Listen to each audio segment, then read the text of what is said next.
First of all, a question about how your involvement with this came about. I mean, obviously you were a member back in the 80s, but for this particular incarnation of King Crimson, how did you become involved? Because I know it started with Adrian and Robert this time around. Oh, I don't know much about how it started. This time Robert just called me and asked me if I wanted to do it again, and I said yes. He had to wait quite a while for me because I was on tour with Peter Gabriel. Mm-hmm. But that's it. Robert asked me, and I said, of course. Well, when did he ask you about that? I'm not very good at years. It was years ago. It was, let's see. Yeah, he said, I think something about 91 or 92 when the idea sort of took root. Yeah, that would be it. 92, I think. Yeah. And him and Adrian were sort of hammering it out. And just for your own edification, apparently Adrian had heard that there was a rumor that King Crimson was getting back together again, and he still hadn't recovered from the shock of the '84 breakup because he hadn't been made aware of it. So he personally went to Robert and said, I want to be in this band again. And well, nothing that dramatic with me. Robert asked me to do it, and I was busy, and fortunately he was willing to wait, mm-hmm. and everything worked out. Are you generally the type of musician that keeps your schedule booked solid? It's not really up to me. It varies a lot. It's probably the same as with anyone who's freelance in any field. Mm-hmm. Sometimes I'm very busy and have to turn down good things, and sometimes I'm not so busy and I'm home a lot. Excuse me, it varies. Okay, and for King Crimson, obviously you enjoyed the 80s version of it enough to say yes without hesitation this time around. Yes, well, Crimson is one of the biggest challenges for me musically. It's wonderful because it's a band where I can do whatever I want, and we can push the boundaries of what's been done before, both musically as a band and individually on our instruments. Mm-hmm. So it's an ideal band for me. There was no question that I would want to do it again if I had the choice. So I'm happy we're doing it. There's been a lot made of this. The format, the double trio that they're calling it. You have to play with Trey Gunn, who is another stick player, another bassist. How exactly do you divide up the roles? Well, we didn't know how we would divide it up. It was Robert's vision was that it would be a good idea to try, and I respect his musicality a lot. So I said, even though I hadn't played with Trey, hardly knew him, I said, let's go for it. Mm-hmm. And then when we were actually together and trying to work it out, that's the point where we tried to find ways to work it out. The way, on this album, Thrack, the way it's come about between me and Trey is that he plays stick, and I don't really play stick on this album. I play all bass or electric upright or some other bass instrument. In the future, it might change, but at the moment, we're not both playing stick, at least on the record. I'm assuming we didn't know that it would work out that way. It just came about that way. And generally, generally on this record, I gravitated towards the low parts, the lowest of the low parts, and Trey played octaves above it or guitar parts. It won't necessarily always be that way, but that's the way it happened this time. You yourself are a stick player of note. If I remember correctly, how is it that Trey ended up with the stick part? Well, in rehearsal, we tried things where we both played stick, and we tried things where I played bass, and it just sometimes in a band you don't know why things happen. It just organically happens that way. Mm-hmm. It just worked out that I played more and more bass. Actually, I played a lot of upright bass and a lot with a bow. And that was not a plan at all. It just worked out that way. I couldn't say why. Yeah. And I also wouldn't say that it will stay that way. I know when we play live, we will do a stick duet. We recorded a little duet, the two of us. It won't make it onto the record, but we enjoyed that. So that'll be a little important part of the live show. Mm-hmm. But as far as the record, the two sticks just weren't the right thing for the songs that we ended up doing. I've got an advanced copy of Thrack here. Good for you. Do any of the tracks stand out? I mean, like maybe you could fill us in on like one or two tracks where you and Trey particularly worked hard, or just for some reason they stick out in your mind? Well, as far as me and Trey, let me think.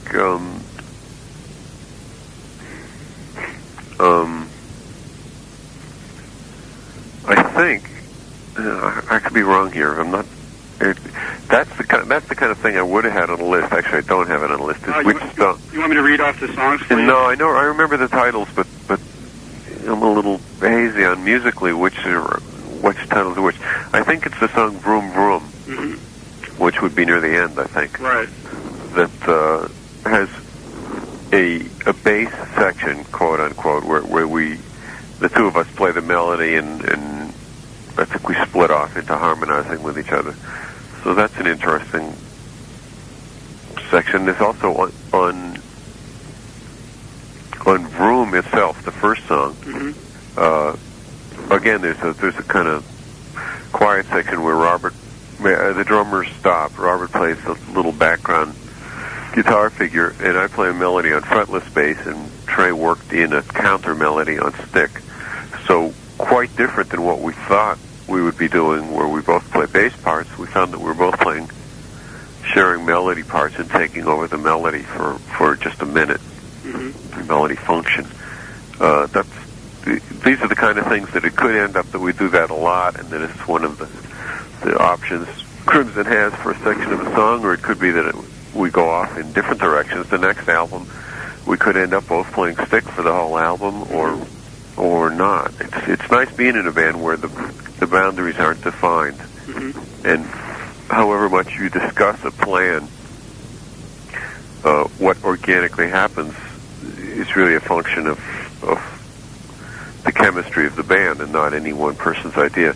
Another example of that, of what I'm talking about, is in the beginning, one of the main plans was to be, quote, a double trio, and to divide functions up between two trios and play back and forth with the two trios. In practice, we ended up hardly doing that. It's the direction we still want to go in, but it wasn't an easy direction to go in, and we had other things that surprised us that were good and kind of occupied us, so we didn't explore that direction as much as we thought we would. It is explored a tiny bit in that I think the first song, Vroom, the mix, again, I'm not up to date on what the final mix is, but I think the mix of that is such that each trio is completely on one side, so that you can listen to that song with all six players, or by turning your playback to completely the right or the left, you can hear either of the trios. The trios being Robert, Trey, and Pat Mastelotto on one side, and me, Bill, and Adrian on the other. But that's the only extent that we got into the double trio idea. And this Crimson this time around seems to be more consciously obsessed with Crimson's past. They're stylistically, Robert calls it metal Crimson. She says it harkens back to the days of Red. How about your own opinion? Is that your musically? I hear that. I don't know why it came about. I didn't think it was intended. Maybe Robert did have an idea. We never talk about those things. But I listened to it, and it harkens somewhat of the old Crimson and somewhat of the Beatles. It has a lot of Beatle influence, and we're not a band that is afraid of that. Normally, you try and sound completely up to date and modern, and not have many references to anything that's past. But with Crimson, we just do what the band has its own life. The music has its own life, and we let it happen, and we try to be unafraid of what happens. I don't mean that the music sounds old at all, but and there is some groundbreaking stuff, quite a bit of it. But there is a reminiscence, at least in some of the songs, especially the instrumentals, to the old Crimson style, even though the makeup of the band is quite different. Were you yourself a big Crimson fan before actually joining the band? Not at all. In fact, I never listened to the old Crimson stuff until I had to learn it to play it live. Well, then what tempted you to originally join the discipline Crimson back in the 80s? Well, it was very much the same as this time. I was asked to do it. I knew Robert and respected him a lot. I had played with him live and on record with Peter Gabriel, and I think at that point I had done Robert's album. And I thought anything Robert does is good enough for me. Mm-hmm. And actually at that time, I think it must have been 1980, I had to go audition and play with the other guys so they could check me out. Mm-hmm. But it sounded like an exciting project. So. And having gone back to the older stuff, what's your opinion of this, like 70s Crimson? Well, I haven't learned any more of the old stuff in a long time. It's back in the 80s that I went back and learned the 70s stuff because we would play it for encores and stuff. And I didn't learn it all. It's very nice, very interesting, and very good bass parts, so it's fun for me. Well, what kind of music were you originally into? What kind of a music fan are you? I have a background, a mixed background in different kinds of music. A long time ago, I was a classical player, and I was a jazz player for many years, and then I became a studio player. And then I left all of that to become a rock player, which is where I've stayed, and somehow something deep inside me is much happier playing rock than any of the other styles. Actually, I listen mostly to classical music. You listen mostly to classical? Yeah. And when you were playing classical, what was your instrument? Upright bass. Mm-hmm. Yeah, I have always, forever been a bass player. Mm-hmm. It seems like... And in fact, I should mention here that the return to the upright bass, I mentioned before that I play electric upright bass a lot in the new Crimson, and the return to the upright bass is something pretty new for me. I did play it a little on the last Peter Gabriel tour, but now I'm playing it a lot with Crimson with the bow, and for me it's a very unintended and interesting reversion to the way I used to play a lot when I was a kid. I haven't really played with a bow in a long, long time. It doesn't. And here I find myself doing it a lot with Crimson. But you don't feel like awkward going back to that, like maybe the stage is not the right place for it? No, I don't know why it seemed right to do it, but it seemed right in a musical way. So. You, I guess, contributed a song called King Crimson Barbershop to the box set. That's true. Yeah, which the interviewer here seems to, on the basis of this, he seemed to think you're maybe one of the more sort of detached members of King Crimson. You can kind of step back a little bit and add an element of humor or whatever. Is that the case? Well, that, of course, some of us do have a sense of humor. It doesn't come out in the music much. The music is dead serious, isn't it? Yeah. And to be in the band, personally, for me, and probably for all of us, is very challenging personally, in addition to musically, because it's such an intense band. There isn't too much room for humor. Sometimes Adrian gets a little humor in the lyrics, and he's a happy-go-lucky guy on stage. But generally, Crimson is certainly one of the more serious and the most intense band I've ever been in. However, some of us do, of course, have a sense of humor. The Crimson, what's called the Crimson Barbershop Quartet now, was a joke I did while we were recording, I think, the Beat album. I could be wrong about that, but I think it was back in the Beat album. And I wrote it in my head, and I had this idea of us all playing it on stage, live on stage, not recording it at all. And I suggested it to the guys, and of course they wanted to hear it, and I couldn't write the music out. I mean, I couldn't give them the written out music and expect them to sing it. So I went in early one day while we were recording and recorded the 4 parts just quickly myself so that they could hear it, hoping that they would do it live. Well, they just took one look at it and listened to it, and I think they left the room or something. They chuckled, but they was out of the question to sing it. Nobody wanted to. One of the many ideas that people bring in that doesn't work. And I never gave it another thought until I heard it on this record. It was not done as a finished recording, or I would have redone some of the parts more in tune. But heck, why not? Once again, it's an example of Robert and Crimson being unafraid to do stuff. Basically, through this demo joke that I had done by myself on the record. Uh-huh. Yeah, however, to recap, it was my intention for all of us to sing it, and that's why I'm playing the part of each guy when I sing that. And I was a little embarrassed to hear it because it's very rough and out of tune, but yeah, it's funny, and it's not surprising to realize that we didn't end up doing it live on stage because it really wasn't suitable for us. You know, consistently, all of you guys do use the word a challenge to describe King Crimson. What exactly is the challenge like? I mean, it's obviously very clear to you, but for example, tell us about the difference between when you play with Gabriel and when you play with Crimson. How would you define the difference? There are vast differences. Quite frankly, playing with Peter. Well, let me back up. Playing with Peter musically is great, but playing with Peter is also a lot of fun. And touring with Peter is a lot of fun. And Peter, I've been touring with Peter forever. And he looks for ways to have fun on the road and do excursions of unusual things that have nothing to do with our shows and things like that. Playing with Crimson musically is great, and I like the guys and we get along fine, but it's not a whole lot of fun. It's very intense. The guys are very intense, and the music we do is very intense. So, actually, I talk about touring. We haven't toured with Crimson in quite a while. The touring just progresses on its own. What's very difficult for us with Crimson is writing and recording. In other words, spending a few months cooped up together in a creative process in a room. This is probably hard for any band, especially bands that write together, that don't come in with the music completely finished and just perform it.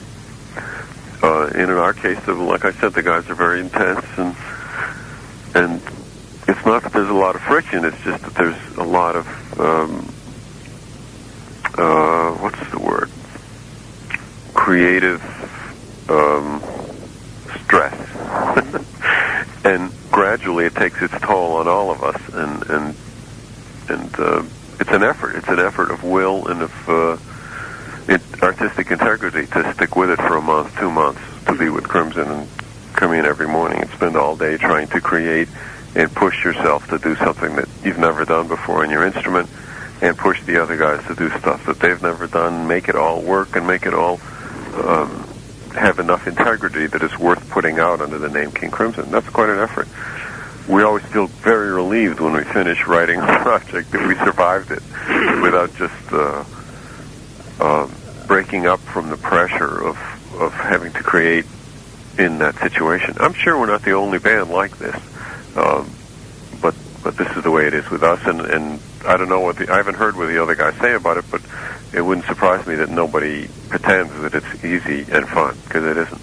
Well, does that sort of creative tension take its toll on the personal relationships between the members of the band, or can you guys just sort of sit back and be cool professionals from beginning to end?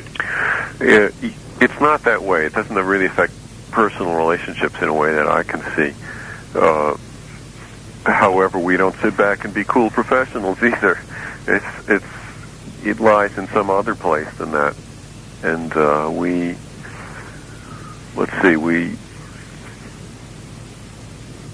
interact personally in an okay way, but I think the musical and creative things that are going on overtake the personal stuff, and after a while it doesn't matter personally. You might be going out for a beer afterwards and having a little fun, or in my case going out for coffee, make an espresso for the guys and having an espresso break, but those breaks have less and less to do with your day, and the music and the intensity of it wraps us up in it and envelops us, and so that really there's no life. This happened very much in the recording of Thrak. I was aware as the weeks went on that I had less contact with the outside world. Even if I spoke to the outside world, the power of the music we were doing just kind of took me over, and it was a stress to cope with it. And I was very relieved to finish and leave, even though I loved doing it, and I'm very proud of and happy with what came out. Mm-hmm. Are you closer to in particular to anybody in the band, or are all the other five guys pretty much the same to you? I would say that, speaking of the old quartet, we're none of us are what I would call close friends, but we're all friends. I like them all. I have a lot of respect and musical respect for all of the guys in the band. And Trey and Pat, the two, quote, new guys, I've known for a much shorter time. I didn't know them before this incarnation of Crimson. And they're both very nice, and they are my friends. But I'd say I have an older relationship that's maybe a little closer with the other guys. And after one tour, we'll all be let me interrupt that with the thought that there's a good analogy between a band and a family, especially when a band is on the road. You get a kind of closeness and the kind of tensions that exist in a family. And like in a family, you can't really escape the other guys. Your lot is thrown in with them, and whether their quirks and foibles annoy you or not, that's part of your life. And also there's just a commitment to them, and you've thrown your lot in together with them. So Crimson, like any other band, is like many families with some good functions of how it works together and some not so great functions. And I like and respect all of the guys in the band, both personally and musically. And it's a good thing for me at this stage of my career, having done a lot of tours and playing. I'm aware that I'm unhappy in a band where I don't like somebody, and I'd rather not go out and spend my time on the road in that kind of situation, no matter how good the music is. So it works out very good for me that I like all the guys. Moving away from Crimson, I got a couple of questions on you, and I'll let you go. You've done a lot of session work, I guess. Everybody from John Lennon to Japanese performers like Goro Noguchi. Yeah. What is it about you? Is it your versatility, your virtuosity? What is it that makes you such an instant sell in the session market? I have no idea. To begin with, I'm not the busiest or main guy. I never have been, but I have certainly done a great number of albums, and I've been lucky to play with some great people. I am less and less of what you call a session player. There were days in the 70s when I would do 2 or 3 album projects each day. And by the time the 80s came, I was down to only doing projects that meant something musically. Nowadays, I only do a few a year. So I'm less and less of that kind of player, and happy about it, because really I consciously prefer live touring a lot. And of course, I need to do the album to do the tour. So just to do projects like Peters and then King Crimson is enough for me. Once in a while I get the chance to play on a special album that's someone else's, but I just don't have the time anymore to do too much of that. How about this? How I got that work is just down to luck. I do play the bass well, but I never know why people call me, and I never really ask why they call me to play on their album. Can I mention here that I'm just about finished with my solo album. I've never done a solo album, and this last year I've been recording a solo CD, and I really have no idea when that will come out in Japan or on what label, but that's been an interesting project for me. Well, that was actually the next question. Oh. Why don't you tell us how that came about and who you've done it with and what kind of music it is? I've had offers through the years to do solo records, and I've never wanted to. It just doesn't suit it just doesn't suit me. I'm very much a bass player and not an organizer and not someone who wants to sit down and write. And most of all, what I never wanted to do is take the time. I have precious little time at home, and I never wanted to take it to do yet another project. However, a year and a half ago, a good friend of mine suggested to me that while I'm on the road, I record. He suggested to me that I get an ADAT, that's a digital recorder, and take it on the road with me and record myself with some of the interesting musicians I meet on the road. And I did indeed exactly that. And so what I have is a series of instrumental duets and trios and more with very interesting players around the world, and it was all recorded in different parts of the world while I was on the road. And now this winter I've been in a local studio near Woodstock, where I live, Woodstock, New York, overdubbing it and resequencing it and fixing it up to come out. And it's a very small, musically small kind of project, but I feel very good about it, and it's got some very interesting musical ideas on it. Who's on it? Who's on it? This is what I would have had written down to help you with the spelling. Uh-huh. I'll start with the...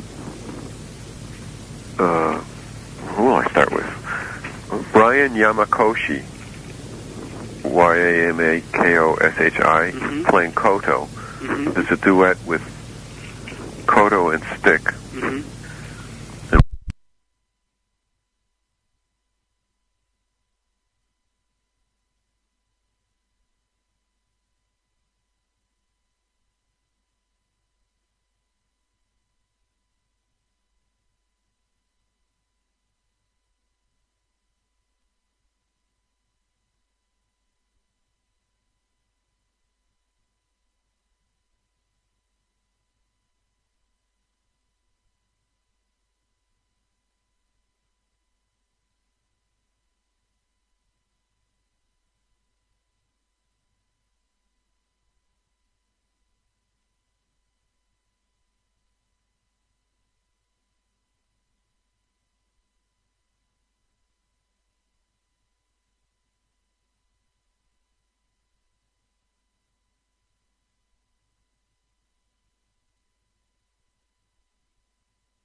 Another song with Brian, with koto and stick, and Jerry Marotta playing drums.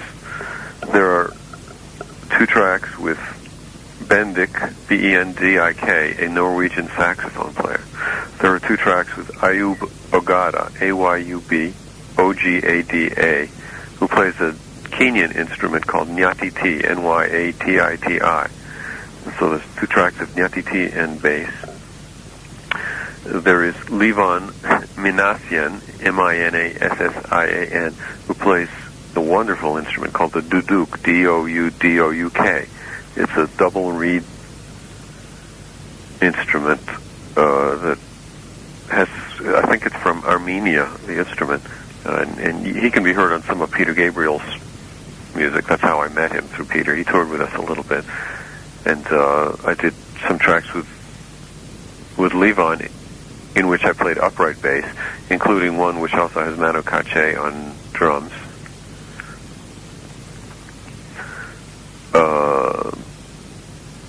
There's one track with Shankar playing violin and singing, where I play stick. Hang on. It's more. Yes, there are two tracks with the percussion ensemble called Nexus out of Toronto, Nexus, and they play a wild assortment of worldwide percussion, and they had hundreds of percussion instruments with them, and again I played the stick. Well, very hard for me to describe musically what all of this sounds like, but each track is a collaboration between two or among three or more of us, and it's interesting. Sounds like kind of a world music, world beat, experimental kind of thing. Yeah, I guess I'm going to have to learn a way to describe it. It certainly sounds like it falls into the world music, not world beat, but world music thing, because they are world musicians. The thing that makes it hard for me to categorize it that way is that I'm not a world musician, and there I was in the studio. We interacted very much as instrumental players. We wrote the music on the spot, and I tried to. The name of my album is World Diary. Each track is accompanied with my diary of the day and some photos, and I tried to have the music reflect very much the feeling of the surroundings and the time that we did it. So it's quite a spontaneous musical project.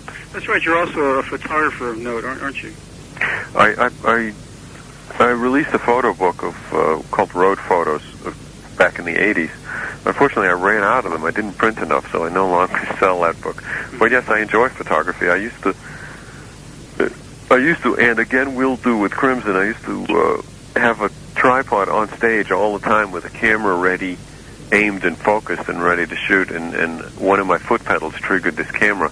So for years I had pictures from stage of the back of whatever artist I was playing with in the audience, or if someone came up on stage or anything unusual happened, I would have pictures of it. And indeed, I have thousands of pictures of every tour I did because of that. I'd say the high point of my doing that was trying to get one specific picture during Peter Gabriel's show of Shock the Monkey, when we all jumped up in the air singing the word shock. And I took it over and over again for a year every time we played it on the tour, and finally I got one picture that came out right, and I was very proud of that. But for an example, since this is a Japanese interview, I have pictures of Goro Noguchi and Joe Yamanaka, whom I toured with, and me in the picture.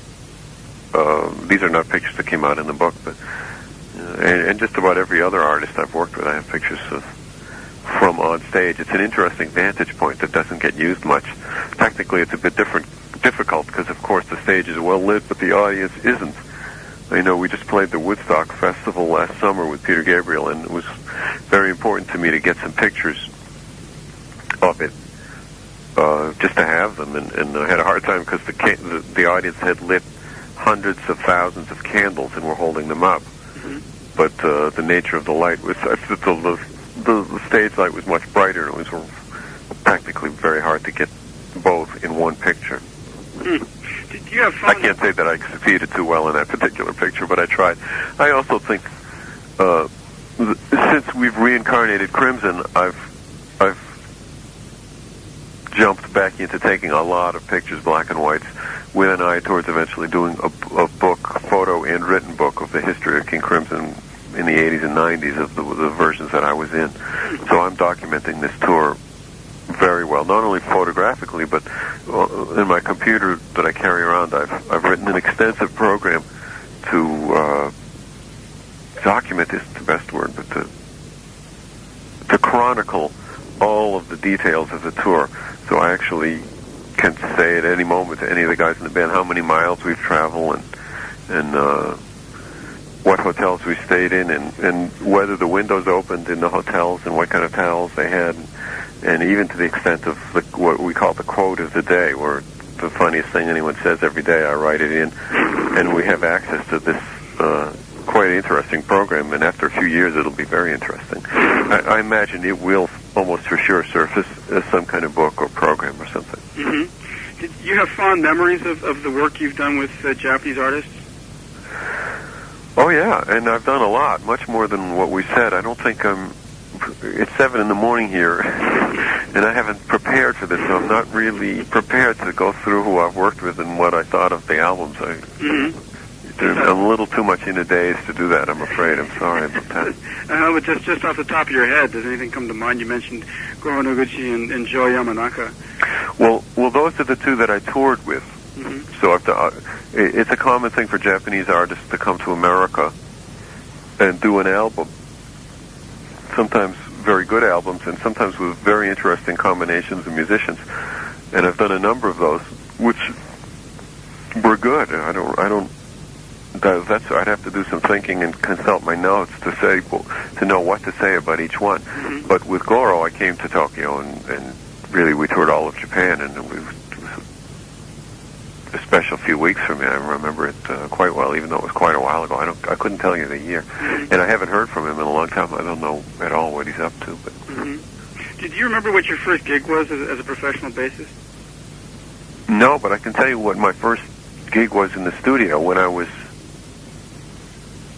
7 years old, my father was a radio engineer and invited me to come in to the radio station where he works, and as a birthday present for my mother, we recorded me playing the piano.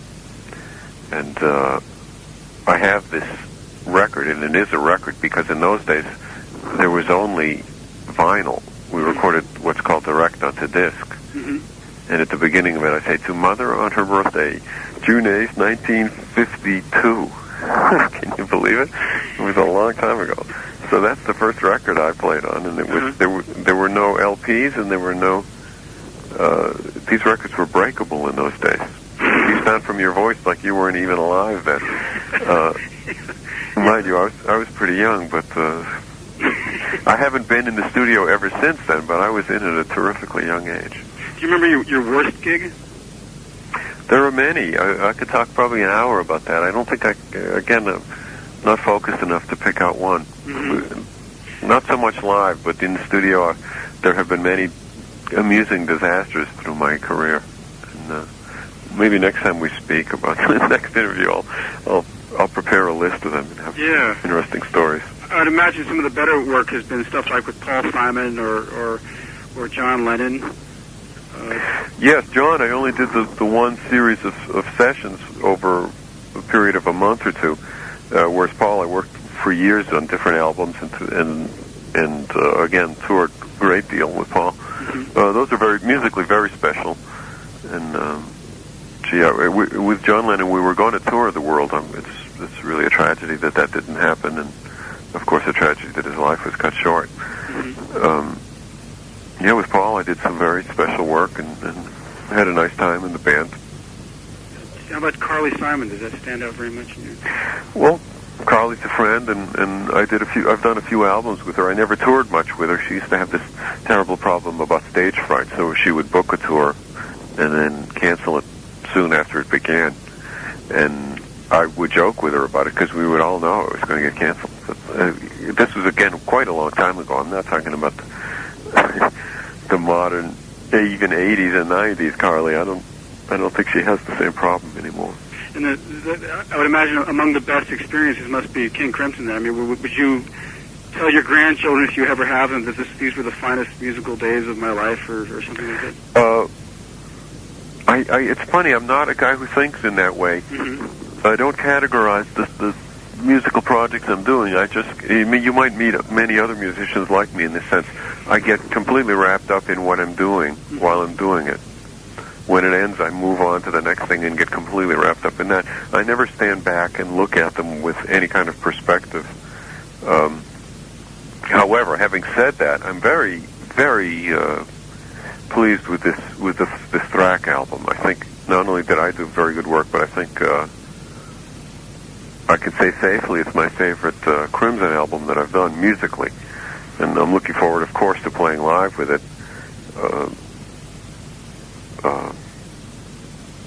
So there's some perspective, at least a little I have on it. Yes, Crimson is for sure one of the most musically, the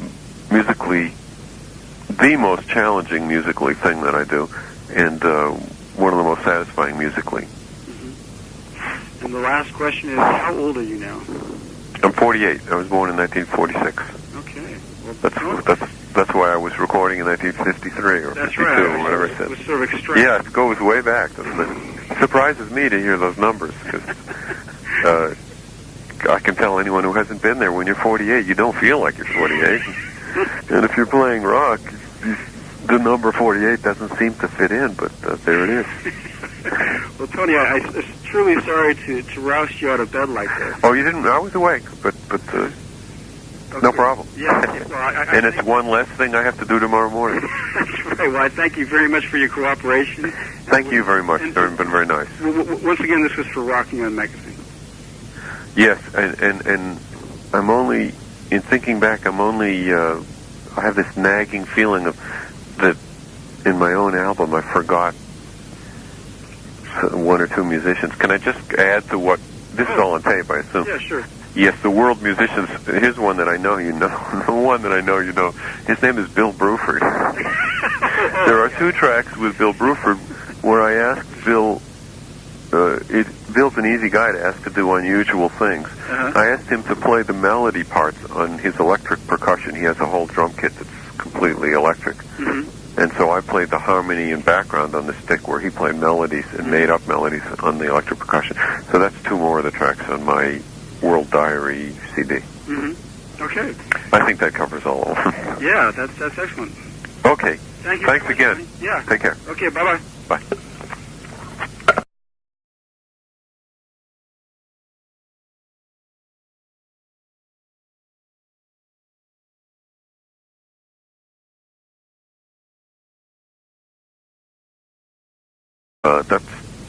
These are the kind of things that it could end up that we do that a lot, and that it's one of the options Crimson has for a section of a song, or it could be that we go off in different directions. The next album, we could end up both playing stick for the whole album, or not. It's nice being in a band where the boundaries aren't defined, and however much you discuss a plan,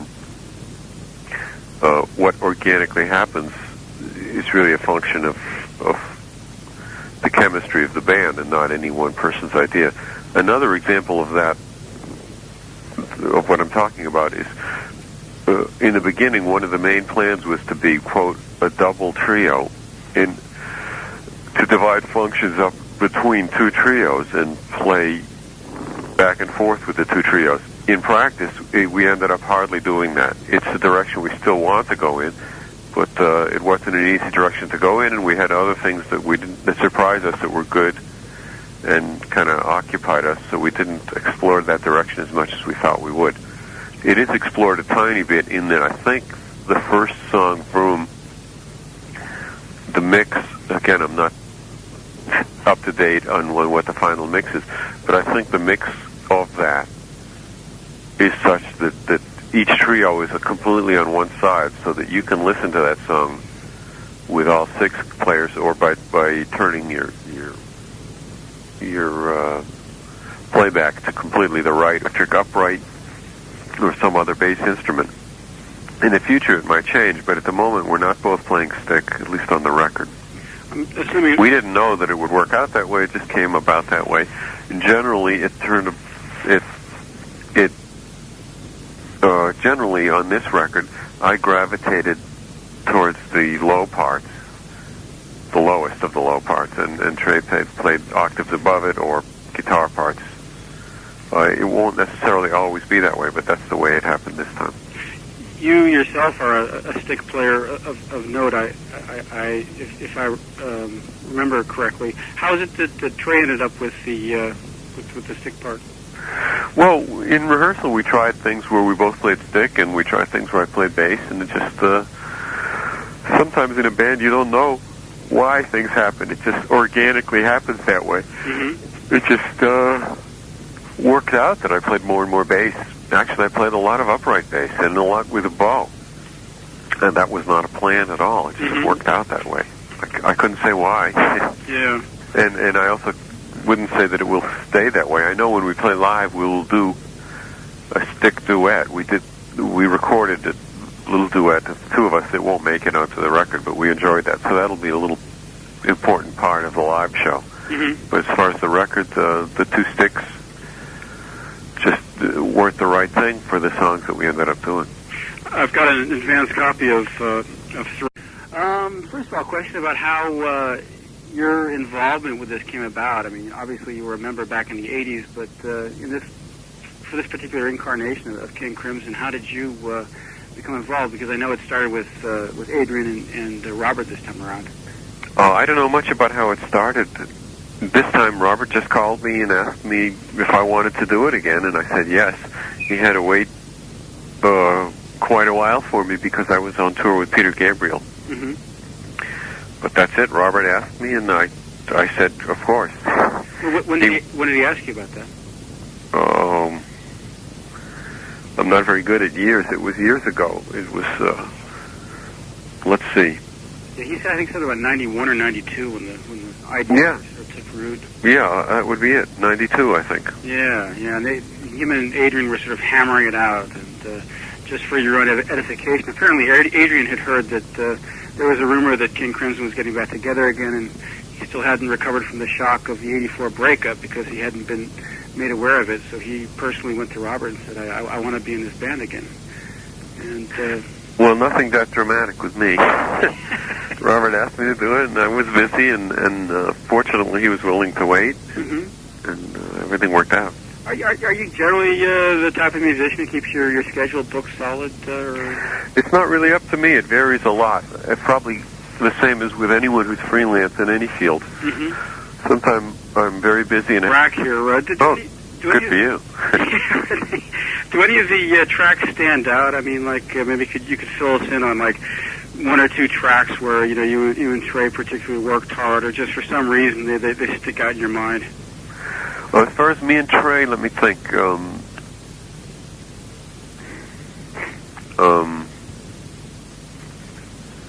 I think I could be wrong here. I'm not.